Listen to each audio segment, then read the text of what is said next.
सुग्रीव जी के लिए लक्ष्मण जी बराबर कहते कि प्रभु सुग्रीव जी स्थिर नहीं, कभी कुछ कहते हैं कभी कुछ कहते हैं, और आप इन पर भरोसा करते हो। इनकी दुर्बलता का पक्ष भी तो देखो, दोष भी तो देखो, और आप पक्षपात कर रहे हैं सुग्रीव का। भगवान ने कहा कि देखो लक्ष्मण जी ने कहा कि सुग्रीव जी में ऐसी क्या विशेषता है जो आप सुग्रीव जी का इतना अधिक पक्ष लेते हो। राम जी ने कहा कि सुग्रीव की तो बात है ही नहीं, क्योंकि अगर विचार करें तो भगवान ने इतना बड़ा अपयश स्वीकार करके बाली वध का सुग्रीव को राजा बनाया, और भगवान प्रवर्षण पर्वत पर रहे, सुग्रीव जी भूल गए भगवान को। तो भी राम जी कहते हैं मारना नहीं, भय दिखाई ले आवहु तात सखा सुग्रीव, वह मेरा सखा है। हनुमान तो लक्ष्मण जी ने कहा कि ये मुझे समझ में नहीं आता कि आप सुग्रीव की दुर्बलता को भी नहीं देखते, दोष को भी दोष नहीं मानते हो। इतने अच्छे नहीं है सुग्रीव जितना अच्छा आप मानते हो, अरे उनके दोष भी तो देखो। राम जी की आंखों में आंसू आ गए। लक्ष्मण, बात सुग्रीव की नहीं है। फिर सुग्रीव से मिलाया किसने? कहा हनुमान जी ने। भगवान बोले हनुमान जी, जिसको मुझसे जोड़ देते हैं, जिसकी सिफारिश मुझसे कर देते हैं, मैं फिर उसका गुण दोष नहीं देखता, उसे तो स्वीकार ही कर लेता हूं, क्योंकि हनुमान जी ने कह दिया है।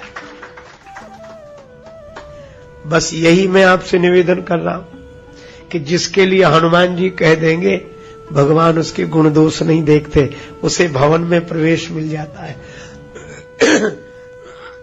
और सुग्रीव जी को प्रवेश मिला। कैसे? अयोध्या आए, भगवान ने सुग्रीव जी के लिए व्यवस्था क्या की? श्री भरत जी ने राम जी के लिए बड़ा भव्य भवन बनाया था, बड़ा भव्य भवन, कि इसमें आकर श्री राम रहेंगे।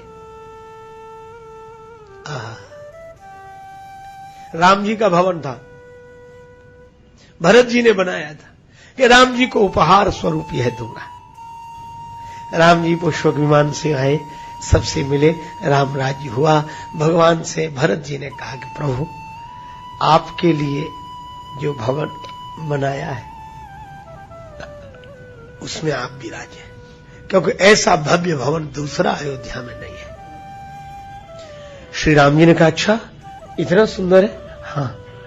भगवान ने भरत जी को हृदय से लगा लिया। भैया, तुम्हारा उपहार मुझे स्वीकार है, लेकिन एक काम करो, मुझ में और सुग्रीव में कोई भेद नहीं है, हम दोनों सखा हैं, अभिन्न है, इसलिए मेरी आज्ञा है कि मैं इस भवन में नहीं, सुग्रीव जी इस भवन में रहे।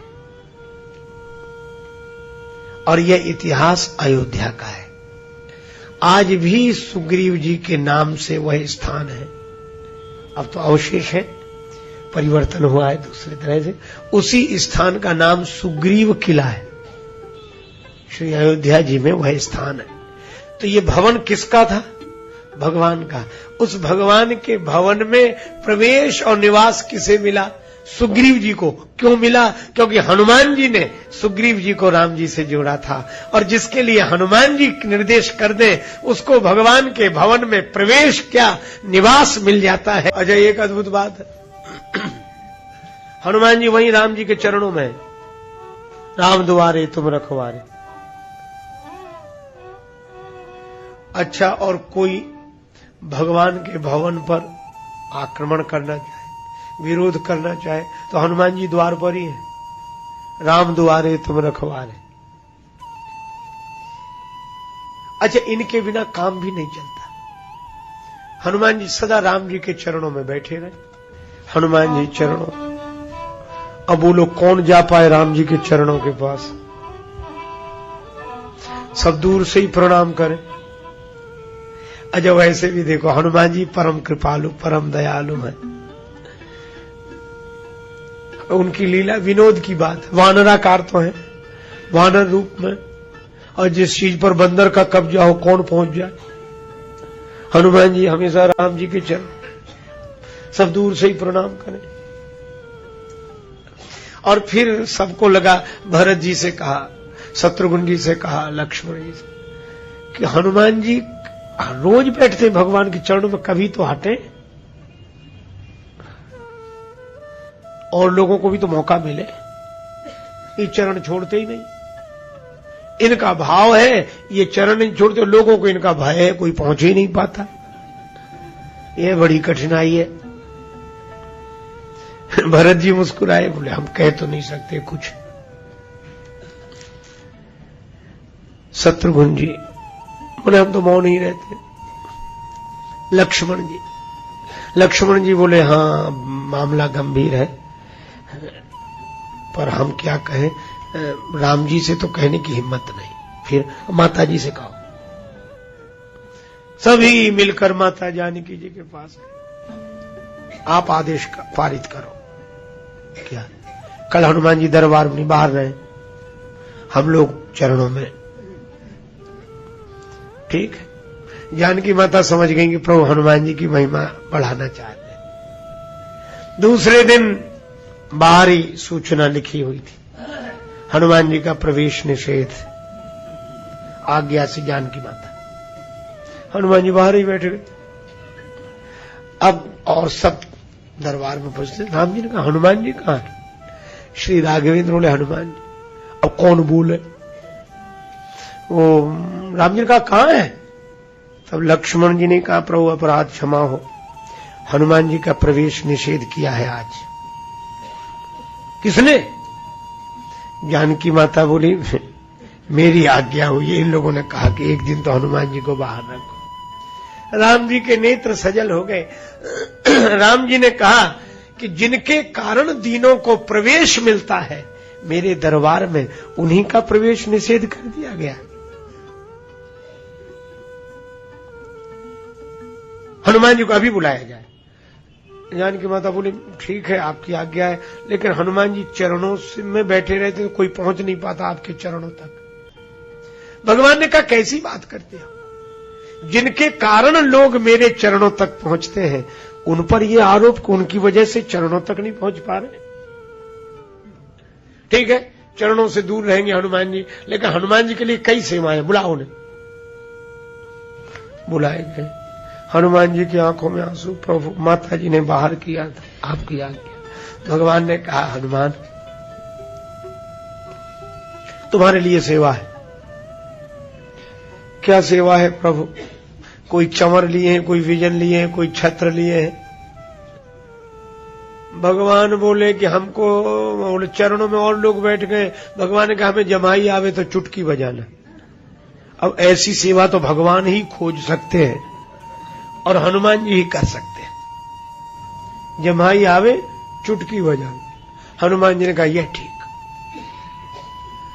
अब जमाई कोई कहकर तो आती नहीं कि अब आने वाली हूं, वो तो देखना ही पड़ता है। अब हनुमान जी किधर देखे ही नहीं, सीधे भगवान के मुख की तरफ बराबर, और ऐसी उंगली तैयार कि जमाई आवे चुटकी बजाए। अच्छा एक और कठिनाई थी, अब मुख ऐसे तो रहेगा नहीं हमेशा, कभी राम जी इधर देखते, कभी उधर देखते, कभी ऐसे। और जब राम जी इधर उधर देखें तो हनुमान जी तो मुख ही देख रहे थे, और जैसे ही राम जी इधर देखते तो हनुमान जी छलांग लगा कि उधर। अब वो तो राम जी का मुख देख रहे थे, उन्हें पता ही नहीं कि कौन बैठा है उधर। कभी इसके ऊपर गिरे, कभी उसके ऊपर गिरे। दरबारी बोले इससे तो चरणों में ही अच्छे थे, मुसीबत कर दी। कोई निर्द्वंद होकर बैठे ही नहीं पा रहा। ये तो सिर पड़ गए, भगवान के चरणों से हटाए तो सिर इसके सिर पे उसके। और एक नियम बन गया कि हनुमान जी चुटकी बजावे तो भगवान का मुंह बंद हो जाए। जमाई के लिए खुले, हनुमान जी चुटकी बजा। दिन भर तो किसी तरह जानकी माता से कहा कि बड़ी मुसीबत है। माता बोली अब जैसा किया है वैसा होगा, कल होगा परिवर्तन, आज तो।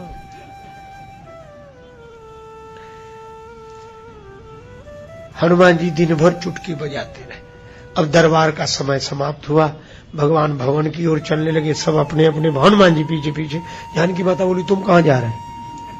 बोले माता जमाई दरबार में ही आई, ये जरूरी थोड़े ही है।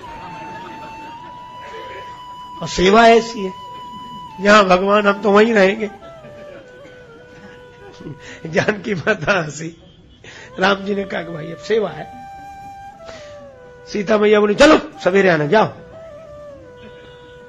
अब आज्ञा है माता की तो लौट नहीं है, लेकिन फिर सोचने लगे कि भगवान को जमाई आई रात्रि में तो हम क्या, तो भवन की छत पे बैठ गए और एक निश्चय किया, रात भर चुटकी बजाओ, जब आएगी जमाई तब आती रहे। हनुमान जी ने चुटकी बजानी शुरू की, जय सिया राम जय जय सिया राम, रात भर चुटकी। सवेरे ब्रह्म मुहूर्त में प्रभु जागे, तो जागने के बाद भगवान ने जमाई ली। भगवान जगे और जागते ही जमाई ली। तो नियम यह था कि हनुमान जी चुटकी बजावे और चुटकी बंद हो तो मुंह बंद हो, पर वहां तो चुटकी बज ही रही थी, भगवान का मुख खुला ही रह गया, बंद ही ना हो। अब जानकी माता घबराई कि ये क्या हो, अब राम जी कुछ बोल पावे तो बताएं, अब मुंह खुला तो बोले कैसे। सब जगह खबर गई, भरत जी, लक्ष्मण जी, शत्रुघ्न जी, क्या हुआ, अब करें क्या, किसी को कुछ समझ ना आए। तब गुरु जी बुलाएंगे, गुरुदेव आए, जो राम जी की ये दशा देखी, भगवान का तो मुख ही खुला, क्या हुआ क्या हुआ, गुरु जी आप ही बताओ। ये तो बड़ा संकट है, और जो संकट कहा तो वशिष्ठ जी को याद आ गई, को नहीं जानत है जग में कभी संकट मोचन नाम तेरा।